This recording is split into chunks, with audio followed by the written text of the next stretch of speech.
نہیں بھولا جا سکتا اس بوڑھے شخص کو جس کے ایک ہی وقت میں 4 بیٹے قربان ہو گئے.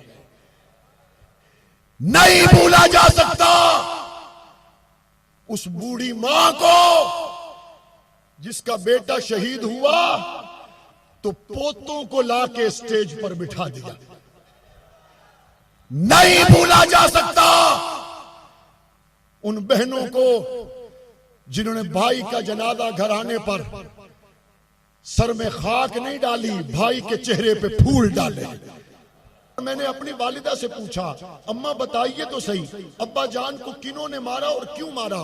جواب مجھے صرف اتنا ملا کہ صحابہ کی ناموس کی بات کرنے کی وجہ سے گستاخان صحابہ نے رات کو انہیں اغوا کیا، تشدد کا نشانہ بنایا. اگلا دن جمعہ کا دن تھا. میرے ذہن میں بھی یہ بات تھی کہ میرے والد ہمیشہ ممبر پہ بیٹھتے ہیں، عظمت صحابہ بیان کرتے ہیں. آج پھر جمعے کا روز ہے، والد صاحب کے جسم سے خون نکل رہا ہے، بدن پر زخموں کے نشان ہیں اور ہر طرف پٹیاں کر دی گئی ہیں، بدن سوجا ہوا ہے. کیا آج جمعے کے دن بھی وہی انداز ہوگا یا نہیں ہوگا؟ میں کم سنی میں گلیوں اور محلوں میں گھومتا ہوا لوگوں کی باتیں سن رہا تھا کہ ظلم بڑا ہوا ہے، لیکن آئیں نظر دیکھیں تو صحیح مولانا صاحب اس تشدد جھیلنے کے بعد بھی وہی بات کرتے ہیں یا نہیں کرتے؟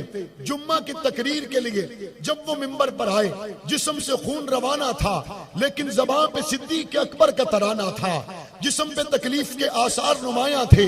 لیکن اس دن بھی وہ بات سیدہ طیبہ طاہرہ عائشہ صدیقہ کی کر رہے تھے. اس کے بعد کے حالات کراچی کی قیادت جانتی ہے. یقیناً بعد میں بہت قیامتیں گری، یقیناً بعد میں بہت ظلم آئے، یقیناً بعد میں جنازے 1 2 3 4 نہیں مسلسل گرے، سینکڑوں اور ہزاروں کی تعداد میں گرے. لیکن اللہ کا شکر ہے یہ کالی اور سفید پٹیاں طیبہ طاہرہ حضرت عائشہ صدیقہ کے دوپٹے کا رنگ ہے، اور اس کے نیچے نظر آنے والا لال رنگ یہ شہداء کے خون کا رنگ ہے. 30 سال گزرنے کے بعد آج بھی اس خاکے میں خون سے رنگ بھرا ہے.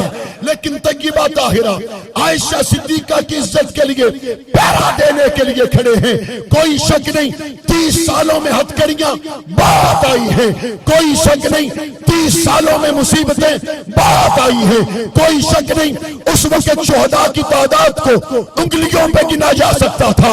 اس وقت شہداء کی تعداد کو اگر لکھا جائے تو سیاہی ختم ہو جائے، ورقے ختم ہو جائے.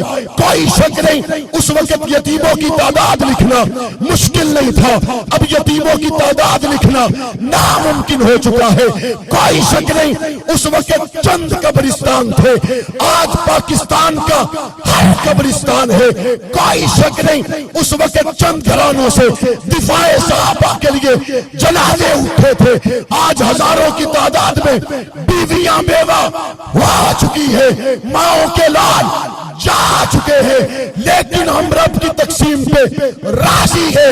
بیٹھا ہوا مجمع آج بھی یہ عہد کرتا ہے پہلی صف سے لے کر آخری صف تک ہر شخص کی گردن پہ تلوار چلا دی جائے، پرواہ کوئی نہیں، جب تک جان میں جان ہے. طیبہ طاہرہ عائشہ صدیقہ کے گستاخ کو مسلمان نہیں کہہ سکتے جب تک جان میں جان ہے. صدیق اکبر کی عزت کا دفاع کرتے